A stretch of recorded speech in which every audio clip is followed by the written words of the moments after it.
là pour le grand forum de la com. Bonjour Monsieur Bonin, nous sommes ravis de vous retrouver aujourd'hui pour cette interview. Pouvez-vous vous présenter un petit peu en quelques mots ? Bonjour, avec plaisir. Donc, je m'appelle Patrick Bonin, je suis le directeur général d'une agence de conseil en communication corporate qui s'appelle The Line. Et mon métier, c'est d'accompagner des marques et des entreprises ou des personnalités dans leurs enjeux de communication et notamment sur l'alignement de leurs messages entre les différentes plateformes, les réseaux sociaux, les relations avec des journalistes, avec des institutionnels. Donc, voilà, je suis un spécialiste de l'alignement des contenus et des messages de communication de grands groupes et de personnalités. D'où le nom The Line. D'où le nom The Line, effectivement. je suis très fier de ce nom qui, comme quoi, parfois on peut faire des choses très simples et qui explique effectivement le cœur de notre activité avec l'ensemble de mes collaborateurs très compétents et très talentueux. Quelles sont les choses qui caractérisent le plus votre métier ? Les éléments qui caractérisent le plus notre métier sont des éléments qui sont des éléments de communication assez traditionnels mais qui doivent être pris dans leur globalité. En réalité, on n'est ni des experts des réseaux sociaux, ni des affaires publiques, ni des relations avec des journalistes ou avec des institutionnels. Notre métier, c'est de penser et d'accompagner des marques qui veulent avoir une vision globale de ces sujets et pas ce qu'on a tendance à appeler des pure players, à savoir des experts d'un canal. Nous, notre expertise, c'est la capacité d'aligner les messages entre les contenus, les connexions et les canaux. Et après, dans des très grands groupes, de laisser à certains de nos confrères, experts des contenus sur les réseaux sociaux, experts des relations avec les journalistes, la capacité de faire le déploiement. Nous sommes des spécialistes de ce fameux alignement entre les messages, les canaux et les contenus. Quelles sont les qualités professionnelles ou personnelles à mobiliser pour réaliser au mieux votre travail ? 3 qualités majeures. La première, et c'est la plus compliquée à trouver chez des consultants en communication, c'est la curiosité. En fait, s'intéresser à énormément de choses. Pas nécessairement être un expert, mais s'y intéresser. Dans une journée comme aujourd'hui, j'ai à la fois parlé de soda, de sujets d'enfouissement de déchets ou de sujets autour de la santé des Français ou de sujets de valorisation de notre métier à l'ISCOM.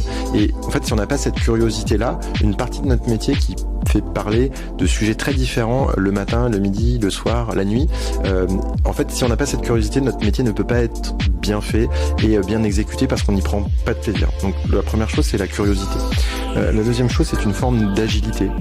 Aucune de mes journées ne ressemble à la précédente et à la suivante. Je vais accompagner ou former des patrons de prison à comment s'exprimer face à des médias. Je vais aller à la rencontre de marques qui ont besoin justement d'aligner leurs réseaux sociaux et la communication auprès de journalistes ou dans les enseignes dans lesquelles leurs produits sont distribués. On va aller recruter de nouveaux talents pour aussi se dire comment on peut fonctionner sur Snapchat, sur d'autres réseaux alternatifs où on va s'intéresser à comment l'IA générative peut parler de nos clients.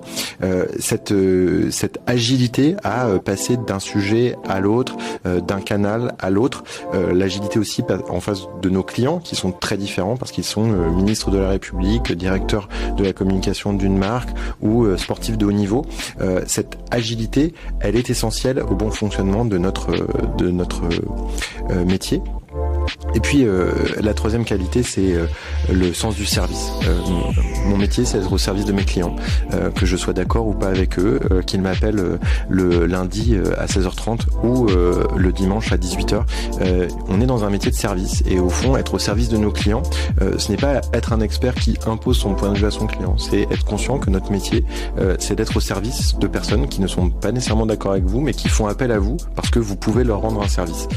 Cette notion de service, là aussi, quand on recrute des talents, on a parfois des personnes qui sont très talentueuses, mais qui ne cherchent pas à se mettre au service de leurs clients. Ils cherchent à imposer leur certitude et leur expertise.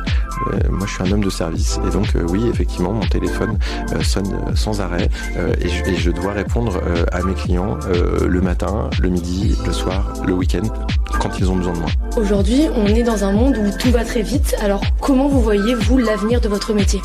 Alors, j'ai la chance d'avoir un métier qui a énormément d'avenir parce que tous les jours, il y a des nouveaux réseaux sociaux qui se créent.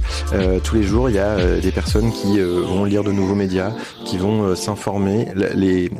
Les réseaux sociaux, la volonté que tout le monde a d'être plus transparent, c'est le meilleur moyen d'avoir de plus en plus de travail puisque on a de plus en plus besoin de combler ce vide, de parler, de s'exprimer, le pour vivre heureux, vivons cachés n'est plus possible de nos jours alors qu'il l'était il y a encore une dizaine d'années où les conseils qu'on pouvait donner c'est ne répondez pas à ces attaques, le sujet médiatique va passer. Aujourd'hui ça n'est plus possible et donc justement ce qui rend notre métier formidable c'est qu'on aura de plus en plus besoin de gens comme nous et du coup on aura de plus en plus besoin de réfléchir à quel message, pour quel canal, avec quel contenu, cette possibilité qui nous est offerte, elle est incroyablement riche puisque on aura de plus en plus besoin de nous, alors que si on était justement expert d'un canal, les personnes qui étaient expertes de Twitter, il y a de moins en moins de gens qui utilisent Twitter et donc forcément c'est de plus en plus difficile.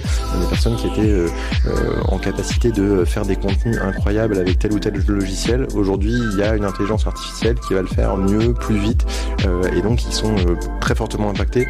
Notre métier à nous qui est plutôt celui d'être un architecte avec énormément de canaux ensuite d'expertise, ce métier-là il a encore de très très beaux jours et au contraire il a même une actualité encore plus importante qu'il y a une dizaine d'années.